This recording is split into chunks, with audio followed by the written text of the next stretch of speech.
de nuevo, muy buenas. Esto es No hay derecho, el lugar donde, una vez más, hacía tiempo ya, hablamos de derecho. Yo soy Miguel Ángel Velarde, su humilde abogado de provincias. ¿Qué pruebas tiene para sustentar su nuevo alegato de enajenación? Para empezar, me han contratado a mí para que lo represente. Y aquí volvemos después de unas pequeñas vacaciones. Hoy vamos a hablar de un asunto que está muy en boga en redes sociales, en noticias, en televisión. Se escucha cada cosa que pa' qué, pero bueno, ya hablaremos ya. Pues son de estos fenómenos sociales que ocurren cuando quien tiene que defender los derechos de los ciudadanos porque se irroga el monopolio de la violencia, pues es pacato en hacerlo, o decide no hacerlo, o limitarse mucho en defender esos derechos, lo que tiene como resultado pues fomentar una serie de acciones por parte de quienes atentan contra esos derechos, ¿no? Y hablamos de los ocupas, por supuesto. Antes de empezar a hablar de los ocupas, de cuáles son los procedimientos para echarlo, por qué está la ley como está, vamos a dejar claros una serie de conceptos. En primer lugar, en nuestro Código Penal, el Código Penal es la ley donde se recogen todos los delitos. No hay delito fuera del Código Penal y no hay ninguna circunstancia punible como delito fuera del Código Penal. Pues recoge dentro de los delitos contra el patrimonio todos esos delitos que atentan contra el derecho de propiedad de una persona o de un grupo de personas, ¿no? De esta forma, apropiarse de una propiedad ajena, de un tercero, usando la fuerza, la violencia o la intimidación, se llama robo. Si no se utilizan ninguna de estas tres cosas, no es un robo, sería un hurto o cualquier otra cosa. Por ejemplo, si es un engaño, sería una estafa, ¿no? Pues tenemos la fuerza, la violencia y la intimidación para apropiarse de un bien ajeno. Si pillan al chorizo haciendo eso, le pueden caer entre 1 y 3 años de prisión. Pero ¿qué pasa si ese bien, por su especial valor, por su especial condición, deje a la víctima en una situación difícil o le genere un perjuicio de especial consideración? Pues tenemos un tipo agravado del robo. Un tipo agravado significa que es el mismo delito, pero se le pone más pena. En este caso, se le puede imponer de 2 a 5 años. Siempre que para el robo se use la fuerza, la violencia o la intimidación. La fuerza es la violencia sobre las cosas, la violencia es la violencia sobre las personas y la intimidación es la amenaza de violencia o de fuerza. Por supuesto, un domicilio, una casa, un inmueble es un bien de especial valor, sobre todo en España, que causa un perjuicio importante a aquel al que se lo sustrae. Pero a eso no se le llama robo, a eso se le llama de otras formas en función del uso de ese domicilio. Si ese inmueble que han entrado y se han quedado con él es el domicilio habitual de alguien, tiene un tipo especial, un delito con su nombre específico que se llama allanamiento de morada. No estamos hablando de este caso en este vídeo, porque tiene unas circunstancias especiales y es más fácil de expulsar a una persona que entra en el domicilio de alguien. El problema es que a veces no es tan sencillo determinar cuándo es el domicilio de alguien. Piensen ustedes en estas circunstancias que estamos viviendo, en el tema del coronavirus, gente mayor que para pasar la cuarentena ha abandonado su casa durante un par de meses o 3 para irse a vivir con los hijos y cuando vuelve, claro, alguien puede decir, no, es que no es su domicilio habitual porque lo ha abandonado, con lo cual deja de ser domicilio habitual, o sí lo es. ¿Qué pasa con las segundas residencias? Que en algunos juzgados se tienen como domicilio habitual y en otros no. La cosa nunca es tan sencilla, ¿de acuerdo? Vas a descubrir que muchas de las verdades en las que creemos dependen de nuestro punto de vista. En las circunstancias en que no son allanamiento de morada, el delito se llama usurpación. Es decir, usted tiene un piso que quiere alquilar o que quiere vender, lo tiene a la venta, ha estado usted ahorrando durante años para adquirir ese inmueble y tener un beneficio de él o tenerlo como ahorro o legárselo a sus hijos, no es su domicilio habitual. A eso ya no se le llama allanamiento de morada, se le llama usurpación. Ya no es un delito del nivel de allanamiento de morada. De hecho, ni siquiera es un delito. Bueno, últimamente se le llama delitos leves, pero antiguamente se le llamaba falta. Por la usurpación le pueden imponer al ocupa una pena de 3 a 6 meses multa. Vamos a explicar lo que son los meses multa. Significa que a usted la pena se la ponen por días o meses multa. Es decir, a usted le pueden echar un día multa. Y ese día multa, el valor de ese día multa va a depender de lo que el juez estime que tiene usted como capacidad económica. Le pueden poner a usted 4 euros al día, 5 euros al día, 6 euros al día. Si a usted le ponen 2 días multa a un valor de 3 euros al día, significa que le han puesto 6 euros de multa. ¿Qué significa esto? Significa que si usted no paga esa multa, por cada 2 días multa que no pague, tiene que cumplir un día de prisión. Si usted no paga la multa, la mitad del tiempo multa lo tiene que cumplir en prisión. ¿Eso pasa siempre? No. Porque lo que dice la jurisprudencia es que si usted no paga porque no tiene capacidad económica para hacerlo, es injusto que vaya a la cárcel. Con lo cual no paga y punto, y se va de rositas. Vamos a ver que divago y me pierdo de la línea que llevamos. Estábamos con que si usted entra en un inmueble, en una casa de otra persona y se lleva una lavadora, le pueden caer 4 años de prisión. Pero si lo que se queda es con la casa en sí, le van a caer 400 euros de multa que no va a pagar y se va a ir de rositas. Bueno, vamos a ver. Y ustedes me pueden preguntar, ¿por qué se hace esa distinción? ¿Por qué está así? Porque evidentemente una casa vale mucho más que un frigorífico, una lavadora o un DVD, o un cajón con un sobre de dinero que puede encontrar en una casa. Pues las razones son varias y son diferentes y ninguna es sencilla. Una de ellas puede ser que hay personas que entienden que la propiedad privada no debería existir. Que no deja de ser una postura filosófica hasta que empiezan a elaborar leyes y son los que están en los parlamentos y en los gobiernos elaborando leyes.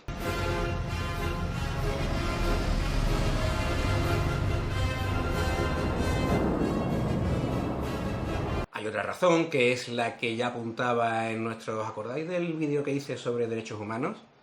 Pues hay quien piensa que los derechos civiles y políticos, es decir, los derechos humanos básicos de primera generación, entre los que está el derecho de propiedad, deben estar a un nivel inferior, por debajo, de los llamados derechos económicos y sociales de segunda generación. Hablando en plata, el derecho de una persona a tener un domicilio debe de estar por encima del derecho de otra persona a tener una propiedad privada. Es decir, el gobierno, como tiene obligación de darle un domicilio a alguien y no puede, pues le ha tocado a usted pagarle el domicilio a esta otra persona. Oiga, es que lo he pagado yo, es mío. Ah, pues se fastidia haberse gastado el dinero en gamba en vez de haberlo ahorrado y comprarse una casa. Ah, porque todo el mundo sabe que la mejor forma y más sencilla de hacer caridad es hacerlo con el dinero de los demás. Y ahora es cuando me viene a la mente ese meme que anda dando vueltas por redes sociales, que no sé si es una noticia de verdad, de una supuesta jueza, no sé si del País Vasco, de La Rioja, de por ahí por el norte, ¿no? Que dice que es que ve que tonta es la gente, ¿eh? Denunciando a la policía a los ocupas cuando si vas por la vía civil, en 5 días lo pueden echar de tu casa. 5 días. 5 días, dice la tía, ¿eh? Que ve que tonta la gente, pudiendo hacerlo, ¿eh? Para entendernos, distinguir entre los distintos órdenes judiciales, el civil, el penal, el contencioso administrativo, nos daría para varios vídeos, ¿no?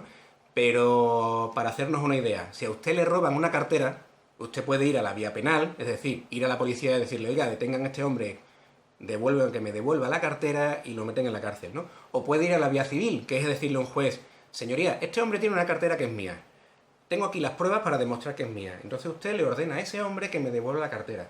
Y si no lo hace, ejecuta. Es decir, le embarga la cartera para que me lo devuelva, ¿no? Esa básicamente es la diferencia entre la vía civil y la vía penal. Y usted, por supuesto, puede echar a una ocupa por la vía civil o por la vía penal. 5 días, dice, ¿no? Vamos a contar días. Hay un procedimiento especial solo para inmuebles ocupados propiedad de personas físicas. Porque si usted tiene una pequeña inmobiliaria, usted tiene una inmobiliaria y una sociedad civil o una sociedad mercantil, usted no es un ser vivo, usted no es un ser humano. Como usted tiene una sociedad limitada, ya pasa a ser un malvado explotador que no tiene derecho a ser protegido, igual que su vecino que tiene la propiedad física él del inmueble en vez de montar un negocio, ¿no? Si usted es una persona física a la que le han ocupado un inmueble de su propiedad, hay un procedimiento especial, más rápido, para poder, ante la vía civil, para poder echar a ese ocupa. Vamos a verlo. Día 1. Usted se entera que le han ocupado una casa de su propiedad. Pongamos que usted tenía todos los papeles ya preparados. No sé, las escrituras de la casa, el tema, toda la documentación que demuestre que es suya, los testigos para demostrar que le han ocupado la casa, todo ese tipo de cosas, ¿no? Pongamos que lo tiene todo allí. Va usted al despacho de abogado y ese abogado evidentemente no es Doraemon con un bolsillo mágico que mete la mano y saca una demanda. Póngale que necesita una tarde, por lo menos, para hacer la demanda, ¿no? Ya tiene un día, ¿vale? Esa demanda entra en el sistema, se presenta la demanda y lo primero que tiene que hacer es el decanato de los juzgados, repartirlo al juzgado que le toque, por sorteo. Póngale que tiene usted suerte y en un mes el juzgado ya tiene la demanda y tienen ganas de ponerse a trabajar y empiezan a tramitarla, ¿no?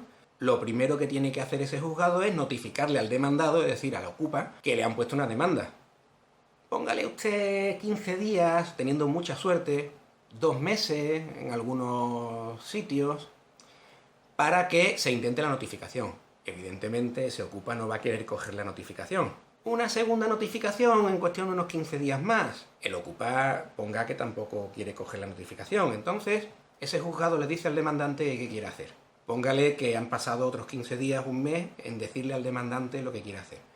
Y ese demandante, desesperado ya, dice, bueno, notifíquelo por edicto, es decir, ponga esa demanda en el tablón de anuncios del juzgado.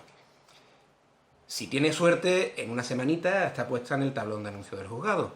Si tiene mala suerte, como me ha ocurrido en algunas ocasiones, el secretario judicial, ahora se llama el letrado de la Administración de Justicia, decide que como está en juego un derecho fundamental, que es el de la vivienda, no basta con eso y te exige la publicación en el boletín oficial correspondiente.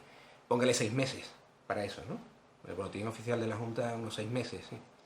Pero bueno, ponga que hemos tenido mucha suerte y nos lo han notificado en el tablón de anuncios del juzgado. Se tiene por notificado, ¿no? Bueno, pues ahora que lo tienen por notificado, es cuando se le da al demandado, es decir, al ocupa, un plazo de 5 días para oponerse a la demanda o para abandonar la casa. Y oponerse a la demanda presentando un título válido, un título justificativo en derecho válido de estar allí, un contrato de alquiler, un contrato de compraventa, cualquier tipo de prueba que evite que está allí. Es ahí cuando le dan los 5 días. Yo me imagino que esta señora, la supuesta jueza, que no sé si será una jueza de verdad, de instrucción, o será una jueza de un concurso de camisetas mojadas o gastronómico, no sé. Es ahí donde se refiere a esos 5 días que le dan, ¿no? ¿Qué ocurre? Pasan los 5 días y nuestro ocupa no ha presentado nada, ¿no? ¿Cuánto tarda el juzgado en darse cuenta que han pasado los 5 días y que no ha presentado nada? Pues alrededor de una semana más, o 15 días, porque el demandante estará atento y dirá, oiga, que no han presentado nada, oiga, que no han presentado nada. Pero claro, ese escrito que usted presenta como demandante, como propietario, tardarán alrededor de una semana en tramitárselo. Y ahí es donde dice el juzgado, efectivamente, que se lo eche. Evidentemente, tenemos el mismo problema que antes. Hay que notificarle la sentencia al demandado, al ocupa, que no te va a coger nada. Y si tienes mucha suerte, esa sentencia se va a publicar en el tablón de anuncios. Y el dueño del piso va a ejecutar esa sentencia. Échale un mesecito más. Y cuando haya que ejecutar esa sentencia, el funcionario va a decir, yo no voy allí porque me van a montar un pollo y quiero que vaya con la policía. Otro mes más. De modo que no sé de dónde sacan esos 5 días.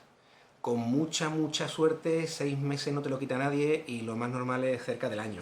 Teniendo en cuenta que es lo que te va a durar también el procedimiento por la vía penal y por lo menos le van a poner una multa que no va a pagar, pero se va a llevar unos antecedentes penales que se van a cancelar en 6 meses, pero por lo menos el derecho al papeleo lo tienes. ¿Cuál es lo mejor? Pues, hombre, aquí lo mejor es, como dice la ley, si descubres que la ocupación es de hace menos de 48 horas, cosa que tienes que demostrar tú, y es muy difícil, ¿no? Pues ir a la policía y que lo echen inmediatamente por ser delito flagrante. Si no, pues ahí ya es cuestión de ver el caso concreto, las circunstancias concretas de cada uno y de cada domicilio y de cada juzgado, y de cada partido judicial y todo lo que rodea a este asunto. Claro, también están las medidas cautelares, es decir, usted le puede pedir al juzgado que mientras se procede al desahucio, mientras hay una sentencia, pues se lo eche porque le está causando a usted una medida de difícil o imposible reparación.